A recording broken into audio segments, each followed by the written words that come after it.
So next topic is agar. Okay, so synonyms of agar are agar-agar, Japanese isinglass, vegetable gelatin. Coming to the biological sources, so agar is a gelatinous substance. Okay, agar is a gelatinous substance which is obtained from Gelidium amansi, belonging to the family Gelidaceae. It is a gelatinous substance which is obtained from Gelidium amansi, belonging to the family Gelidaceae, and other species of red algae like Gracilaria, that is belonging to the family Gracilaraceae, and Pterocladia, belonging to the family Gelidaceae.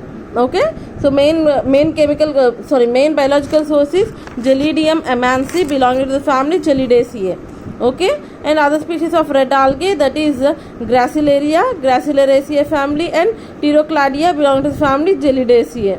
Okay, next geographical sources is Australia, Japan, New Zealand, USA, India. In India it is found in Bay of Bengal.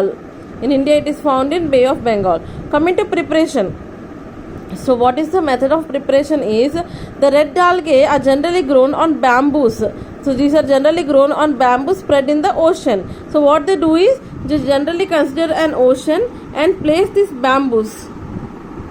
Okay, they place these bamboos inside the ocean. They leave it for some days, okay, or some months.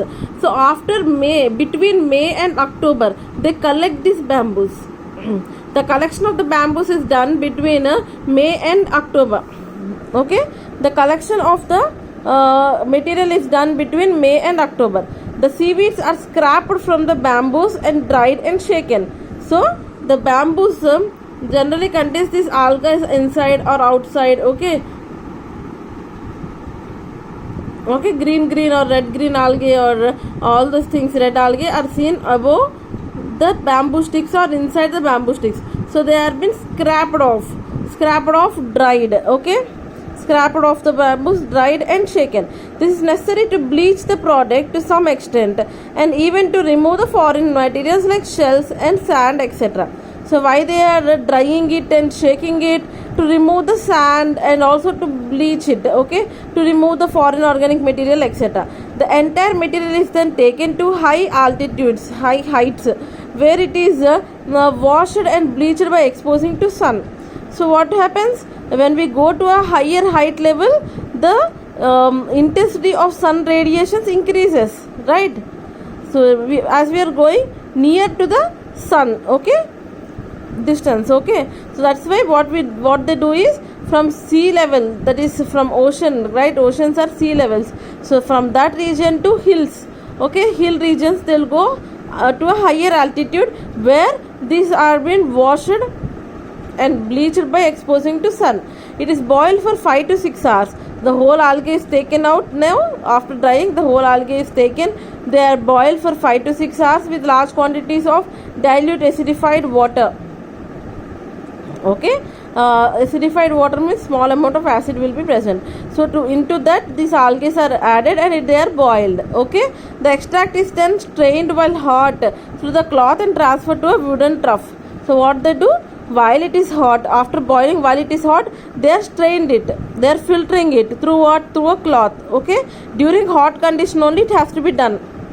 Okay, they are been filtered off or strained off through a cloth and stored in the liquid is stored in wooden troughs with wooden boxes like substances. Okay, on cooling, jelly is produced. So after cooling, what will happen? Jelly like substance is obtained. Okay, these rectangular solid pieces of jelly are then passed through knitting under pressure.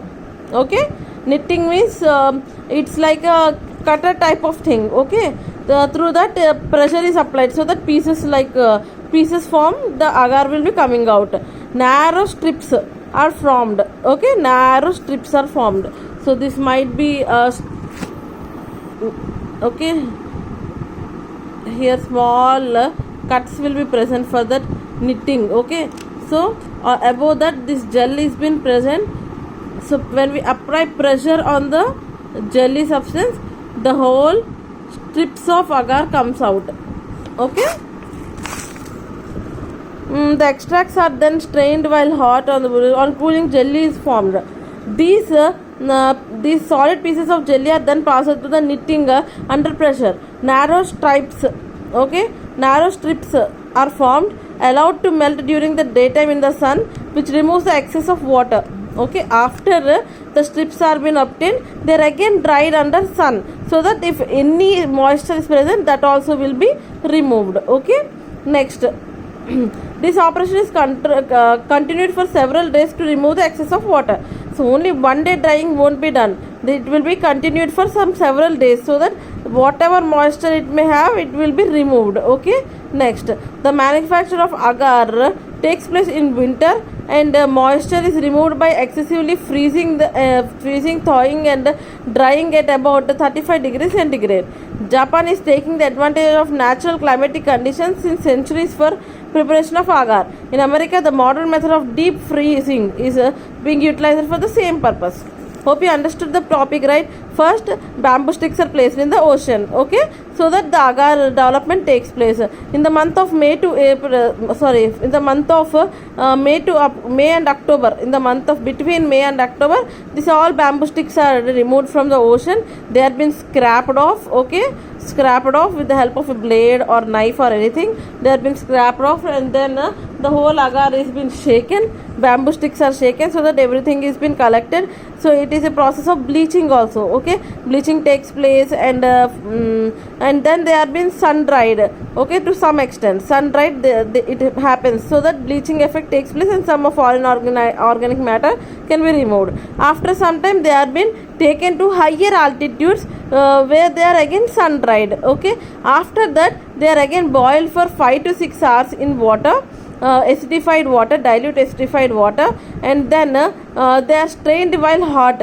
They are strained while hot conditions and transferred to wooden troughs. On cooling, jelly-like substance is obtained. This solid jelly-like substance is passed through netting agent, through which strips of agar is been obtained. These strips of agar is again dried for several days under sun, so that excess amount of moisture, if present, will be completely removed, and foreign organic matter can be removed. Okay, understood, right? So this process is been done during the winter season. Okay, next one, color. Depending upon the shape and the form, it is yellowish gray or white to nearly colorless. Order, orderless. Taste, mucilaginous. Shape, it is found in various forms of strips, sheets, flakes or coarse powder. Size, sheets are 45 to 60 centimeters long and 10 to 15 centimeters wide. Bands are about 4 centimeters wide, while strips are 4 mm in width. Strips are translucent, lustrous and slender, while the flakes are grayish white in color. This is about general description about that agar. Okay, next.